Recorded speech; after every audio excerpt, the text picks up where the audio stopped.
You are listening to I Am Refocused Radio with your host, Shamaya Reed. This show is designed to inspire you to live your purpose and regain your focus. And now, here's your host, Shamaya Reed. Welcome back to I Am Refocused Radio. Once again, we are here today, and just like any other time, have another amazing show lined up for y'all. We have a special guest. His name is Kenneth Webb. He is a man who has lived several lifetimes in one. He has served 33 years in the U.S. Army, rising to the rank of lieutenant colonel with multiple combat deployments. He is someone that I hope you appreciate, not just his story, but what he brings to the table. He knows what it means to make life or death decisions under fire and to carry the unseen weight of command. I can't wait to jump into his story because he also has some writings that you can check out in his books, but we're going to really get into the story. So first and foremost, I want to say to you, Kenneth, thank you for being on the show today. How are you doing? Thank you for having me here. I'm excited to be on the show. Yes, sir. And I appreciate your service after you retired, both from the military and American Airlines. You made a bold move. You walked away from the safe path and you decided to finally live instead of just exist. You are in Peru and you're living an amazing life. You have a novel that you're working on, Trapped in Deception, and I can't wait to hear all about the beginnings of what sparked that. And so first and foremost, kind of give us a little bit of your military background. My military background, okay. Well, I mean, I always knew I wanted to be in the military. It wasn't defined very well as far as I wasn't sure what I wanted to do exactly in the military. I was at a junior college, saw a colleague from high school in the locker room or the gym in a military uniform. I said, hey, what's going on? And, he got me interested in the ROTC program. I went to basic training, did a little bit of enlisted time, was involved with the tanks in armor. And then when I graduated, I was commissioned as a military police officer. And I did a total of 33 years. It was all in the Army Reserves, but as a reservist, you have the opportunity to go on active duty deployments. So with those 33 years, I have just about, I'm like 2 weeks less than 18 years active duty. And because I was a reservist, I was able to do some civilian, things as well. And I worked as a teacher. I wasn't certified, but worked as a teacher for a year in high school teaching English. I worked in business with a friend. And I eventually, what drew me to American Airlines was the flight benefits. And I got with American Airlines. Didn't do anything like really exciting with them, but excellent flight benefits, just did reservations. Also worked in operations.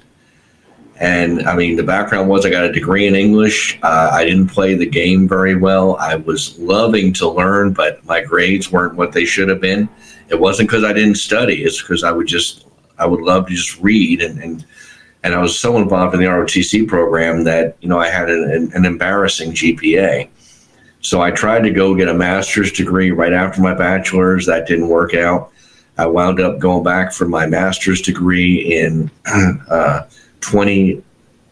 December of 2012 is when I started it. Did it online. It took me about 3.5 years because I was active duty with the military on mobilizations. I was down in Fort Hood.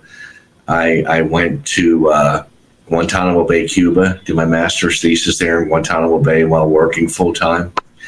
And now I want to go back and get my doctorate. But, after the Army, I actually retired from American Airlines before I retired from the Army because I was a reservist. I had the opportunity for an early out. But after the Army, I did about 7 months of contracting in the Middle East on an intelligence contract. I didn't like it. I missed the camaraderie of the military. Despite that, I was looking for another contract because when you're used to just working, then you don't really know anything else. I was like, well, while I'm waiting on this contract that I knew was going to take months, I'm going to do something productive. I had a friend dying of cancer here in Peru. So I came down here to see her. did some back and forth stuff back to the States for the contracting job. The one I was looking for actually fell through, so came back to study Spanish and was down here 3 months. They finally were going to get with me for the contract. I said, you know what, you guys didn't keep in touch with me. You didn't give me any updates. I've been down here for 3 months. I like what I'm doing. I have my Army pension. And so I'm going to pass on this. I'm going to pursue my goals. And the other thing was, people, not very much older than me, I knew from the military were, there were people who were dying, cancer. One guy had a heart attack. So I'm like, you don't know, tomorrow isn't promised. So I'm going to do what I want to do. I don't have any kids. So I was like, yeah, I'm going to do what I want to do. Wasn't married and still not married. And, I want to get a doctorate. I want to get fluent in Spanish, and I want to write a novel. My priorities switched a little bit, but the fluency in Spanish was actually first, and then it was going to be the doctorate and then writing a book. But while I was here studying Spanish, one of the professors convinced me, why don't you just start writing it now? And it was a smart move. Things, stress. While I was down here, my mother did get sick, and I had to go back to the United States. She did die within 2 weeks of my returning. So I had to take care of her estate. And then her brother, my uncle, died 2 months later. And then my stepfather, and that was in July, and then in end of July, and then in October, my uncle died. And then that was 2024. And then my stepfather died. I guess it's been about 2 months now. And then his son died. So, there've been a lot of deaths. So I'm like, it's actually made me more determined than ever to get my goals done. My book is currently with the editor, and this is the first novel I've ever written. The longest thing I'd written before that was my master's thesis, and that was fact. That wasn't fiction. In my novel, every character in the novel who has a speaking part is based on somebody I personally know. And I've trimmed the novel down. Some people are telling me it's not long enough. It started out being 73,000 words, roughly. Now it's under 43,000. And that is because I just cut out all the fat. I wanted people to just read this, make it a page turner. I'm going to self-publish. I never did this for profit. I think people who are writing for profit are writing for the wrong reason. We have to eat, but you should, it's the love, it's the art, and I think that's what makes it great is we do want to love it. And to show you what I'm talking about, I've spent a lot of money on beta readers, and I'm going to be doing on the editor. I don't think I'm going to recover that money. I'm going to give all my Spanish instructors down here at the school I go to a free copy of the novel. The only caveat I ask from people is that they give me an honest review of the book. I'm going to do a raffle at my church's Christmas fair. They're going to have a raffle, and I'm going to give the book as one of the things they can win. And I'm going to sell the novel at the Christmas fair. And then, of course, you have family and friends who say, well, I'll buy it online from, Amazon. It's going to be cheaper for me just to print it down here in person in Peru than to go through the cost of shipping, because there's no such thing as Amazon Peru. They have to ship from the U.S., so you have to pay taxes for coming down through here.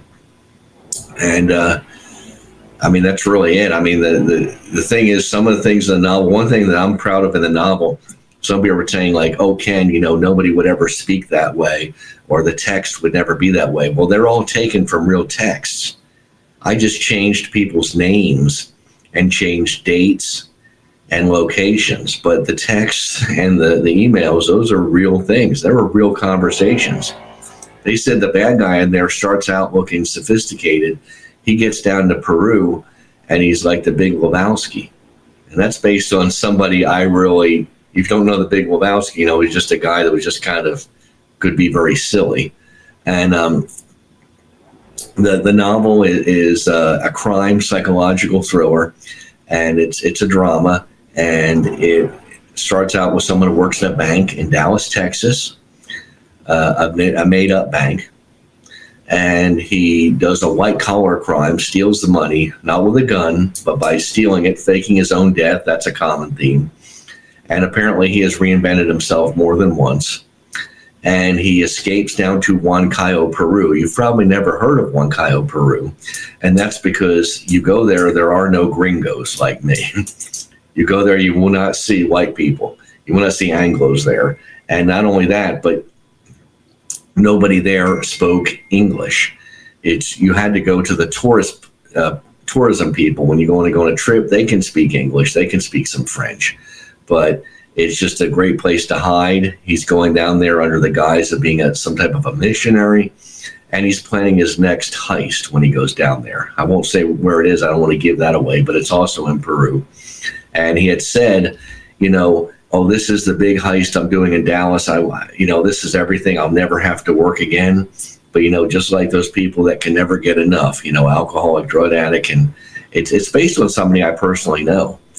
And this person didn't understand boundaries. And to me, this was catharsis writing this book, because the good guy in the book is loosely, and I need to emphasize loosely, based on me.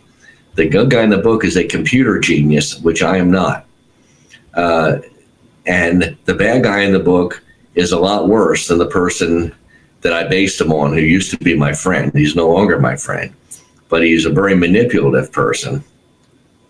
And he was a school teacher at one time. Now he does real estate, good at that, just a natural salesman of himself, just able to manipulate.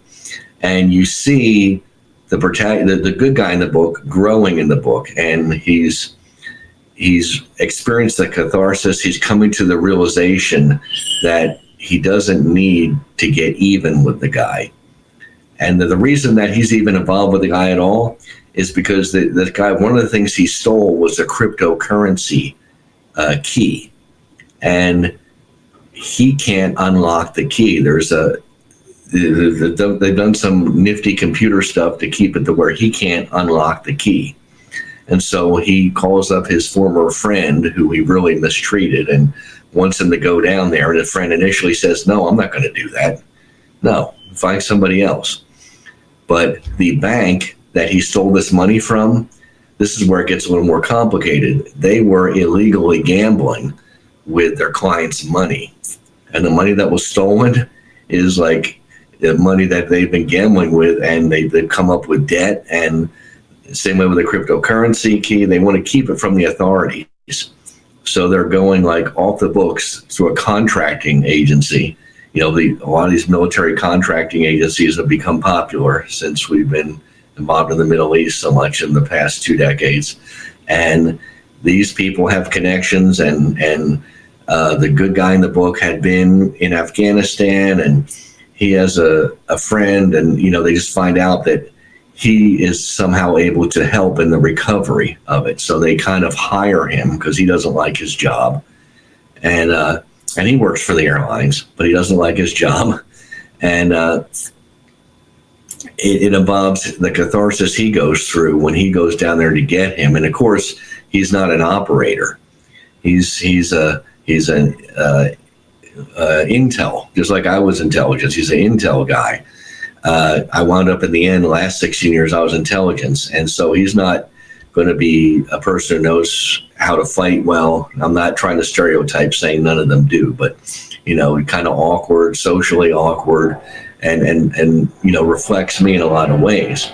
So they send him to like a training course where they're teaching him, not because they expect him to do anything outstanding and physically, but he may be in a situation he needs to.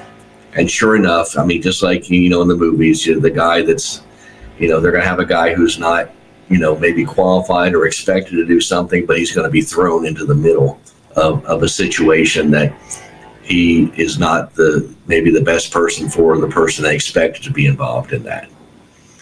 And I feel that the novel is the right length because I told my story. I told the story that needed to be told, and I put hints in there so that I can write 2 more books in the future if I want to, maybe 4 more. But I'm just loving it. I'm loving the process. I'm loving being on the Podmatch community, going to interviews, doing all this. I have a web page, and I'm just excited about it. Appreciate you giving us that teaser, because it sounds like a true thriller. And you mentioned the page turning and just everything you said. I'm gonna have to get this. Is it out yet? And if it's not, when is it projected? If it's out already, how can they get it?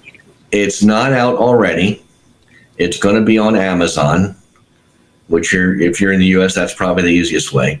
I'm going to buy my own ISBN, and maybe a lot of people listening don't know what that is, but it's what you get when you create a novel. I see you do. But what I didn't know is that you can get a free one through Amazon, but if you do that, you have to sell on Amazon. Yeah. And so I can sell on Amazon if I buy my own ISBN, and I can sell other places. So I'm going to put it out to as many places as I can. And let's kind of talk about that, being able to position yourself to do self-publishing. What was the learning curve so far? Have you gained? Oh, it'd be a big learning curve, and that's just because nobody knows who I am. So, and I'm not a public figure. So, I've been told, I met a publisher down here. He has a girlfriend down here in Peru, and he comes down periodically. He told me not to waste my time. I'm writing a fiction. A novel is a fiction, and if I was like someone involved, like when they captured Saddam Hussein or something like that, that's a story a lot of people would want to hear, and that's fact. So, if I was writing that, or if I had a ghostwriter, that's something I get a publisher to get behind. But for an unknown person, it's pretty hard to do these days. And so the learning curve, I got on Fiverr. I learned the story, it's a lesson we learn many times. Just because you pay for something doesn't mean you're getting something better. I'm probably going to go with the AI that was generated, that was free, because most people are liking that. Now, I'm not down on Fiverr. I like Fiverr. I use Fiverr for paid beta readers. I had some free beta readers, one in particular, Lila Kirkendall, and she did for free. I get on these these pages on Facebook for authors, and you can get some free beta readers that will get on there and do a good job. The problem is, some of them, if they don't like your genre or they don't like your book, they won't continue. But if you get a paid beta reader, then they're obligated to finish and hopefully do a good job. And I didn't pick the cheapest. I picked the ones with the best reviews. So I paid good money, and my editor, I didn't get on Fiverr. I got her from a fellow author I found on one of these web pages, and she's certainly not the least expensive. Christine Driver with Clever Editors, but she's doing an excellent job. And I said, Christine, don't worry about the money. This is my first novel. I want this done right. I'm going to pay somebody to do all the margins and the stuff like that. They have there's software that'll do that, but I've been told sometimes that software makes mistakes. I want somebody. I don't care if they use software, but I want someone experienced in this to do it. I just don't want to wing it. And I said, do you feel that I need a proofreading? And she said, well, Ken, if you're not that worried about the money, which we're always worried about money, but she said it's always good to have a proofreading to catch anything that wasn't caught. Because right now she's doing the line by line editing. She did developmental editing for me a while ago. When my mother got very sick, it interrupted the writing process for about 7 months. And in total, this novel is going to take me, will have taken me 2 years to write. I'm told that it's going to be, people say how many pages, but it's really the word count. I already said just under 43,000 on this, but I don't know how the margins will be set. I'm told that somewhere between 170 to 190 words. And being kind of the anal OCD person I am, I want a list of acronyms. I put footnotes, believe it, in this novel, which a lot of people say you don't put footnotes in a novel, but I don't think it takes away from it. And I'm putting in a list of characters, explaining what the characters are. I'm open to putting them at the end instead of the beginning. And, a table of contents, acknowledgments, everything about the author in there. So what I learned the process of what all needs to be in a novel. And it's, for people who haven't done it, I'd say it's well worth it, but it's not as easy as people think. You know that. It's not something where like you're just going to knock it out. People think, oh, how hard it is, you just write it. Well, no, it's not like that at all. And it's really a lot. I don't want to, I've already invested a lot of money. And so I don't want to pay a lot of people for publicity or advertising. I do pay for my own webpage. It's Ken Webb with 2 B's, 69.com. And to maintain that page runs me about $70 a year. But initially I had to pay to build it. And I think it's fun, but it's not something that I think I'm going to make a lot of money from, or I don't think I'll even recover what I spent. So I guess what you're going to learn about the self-publishing is, I'm going to say again what I said before, don't do it for the money. Because if you're not doing it for the money and you manage to make some money or at least recover what you spent, then that's a bonus. If you're doing it for, I look at it like, when you go to university, it's an investment.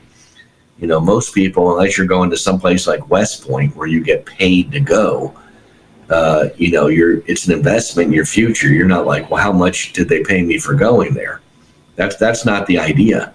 And really, statistically, I've had people show me if you're just about money, most people would be better off just going to like a 6-month, technical type school to learn a trade and working for those years they were in university.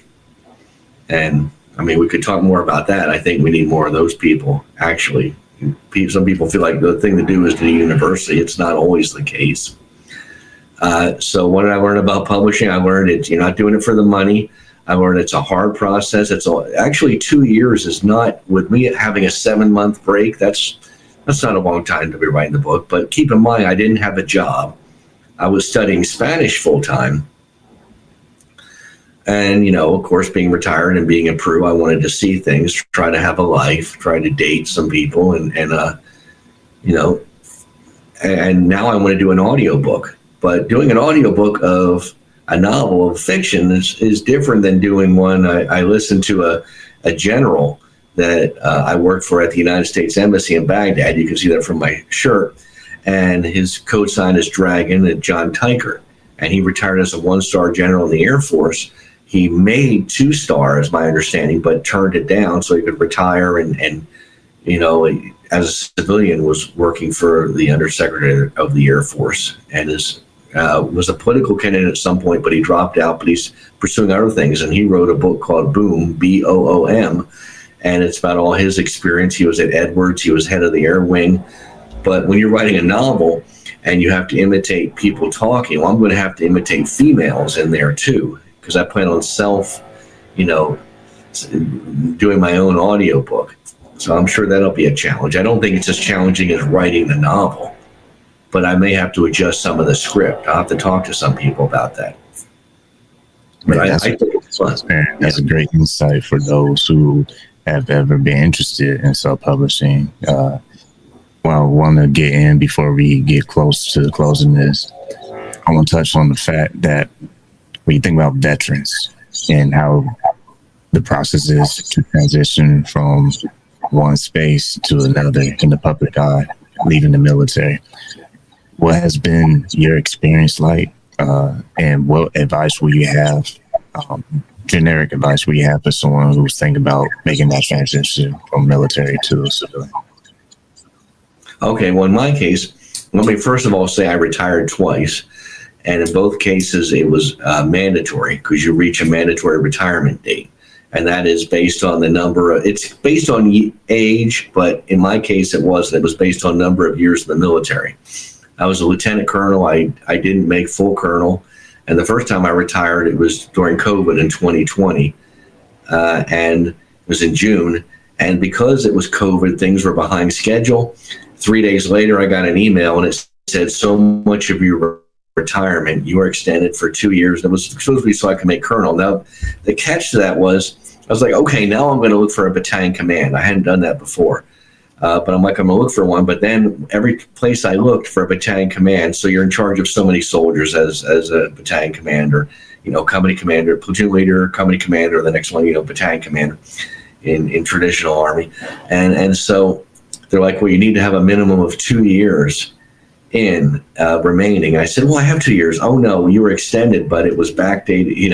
It was already like 3 days into it, 5 days into it, and I couldn't do it. So I got to remain a lieutenant colonel for another 2 years, and that's actually the time I went to the embassy. But I went through a severe depression in 2020. In 2022, not so much, but it was still like, I don't feel like I'm part of the team, and that's why I did the contracting role. But then I was like, I really don't like contracting. There are different types of contracting, and I could have come in a management position. I didn't, because I wanted to learn the ropes. But when you do that, what happens is it's like chutes and ladders, as a lieutenant colonel, then shoot. And I came in, I went from having my own office, having people working for me, to just being like, hey, we need some help over here.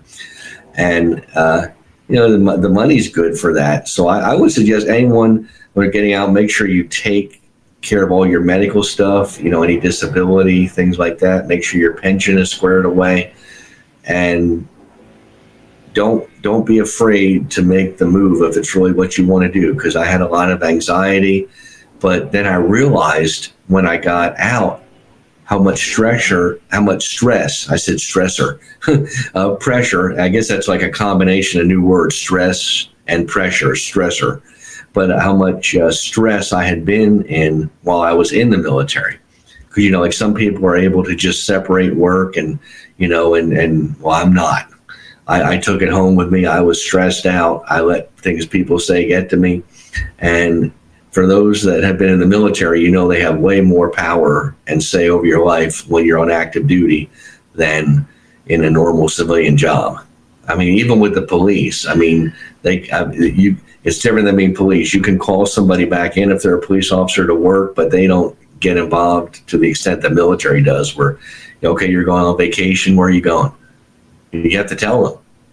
And, oh no, you can't go over there. You need to check in for this, And so I would advise people to embrace the change and then to chase their goals. And as I said, tomorrow is not guaranteed.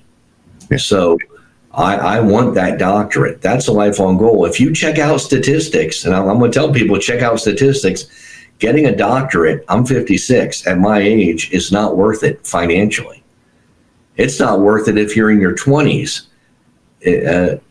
People do it because they want to teach, but going down that route of teaching, that's not where the money's at. So if you're getting a doctorate, it has to be for some other reason. And I'm going to do it online.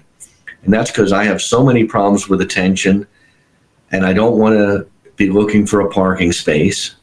I don't want to be told I'm too old to be getting a doctorate. I don't want to be in a class with people in their 20s or maybe early 30s who have different priorities than me. And I don't want all the distractions. I'm going to do it down here. I want getting fluent in Spanish. That's just a goal long-term over the whole thing. And, I can be writing my novel while I'm doing it, especially if I plan on self-publishing the whole time I think I will. So I'm embracing the change. I'm enjoying it. Paying attention, as we get older, the times that we work out, as you get older, the time you exercise is supposed to be later in the day. So you don't get up and have a heart attack. That's statistic stuff. So now I do it in the afternoon. If I'm going to do it in the morning, it's a light workout. Or if I'm going to do it in the morning, I get up really early in the morning. So I've already been awake for like 3-4 hours. And so I would encourage people to embrace the change. If they still want to be part of the military or attached, they won't be part of the military. If they still want to be part of the team, contracting is a great way to go. GS is closer to military. Government service is closer than military is. And, especially if they have some disability rating, they're a shoo-in for getting that. And I may go back in the workforce after I get my PhD or my doctorate, because not all doctorates are PhDs. But I'm also thinking I may just open a business. My priority is actually more low stress and doing what I like. If I can work from home, have like an Airbnb or something, I think that's great. Well, once again, listen to Refocused Radio, watching this online, talking to our guest today, Kenneth Webb. Make sure you get his books. Make sure you check out everything he's doing real quick. Tell them where they can find you on the website. Okay, my website is Ken, K-E-N, Webb, W-E-B-B, 69.com. And that 69, I've heard a lot of comments about that. That's the year I was born. I was born in February 1969. That's why that 69 is there. It's not something vulgar or anything like that. KenWebb69.com. And the book will be out on Amazon. I plan on putting it on other forums, but Amazon is the most popular. If you're down here in Peru, you can buy it from me personally and save, because I won't have to give Amazon or any bookstore their cut, and I'll autograph it. But I don't know how many people watching are down in Peru or like, yeah, I think I'll go down there and get that. I'm not counting on too many doing that. But it's trapped in deception, and it's about, a relationship I had with a friend and how he was just able to just manipulate and twist things, still manipulative. And so I had to break off all contact with him. He's just too good at manipulating. Like always, I want to say to you, appreciate you being on the show today. And like always, thank you for your time. All right. Thanks for having me.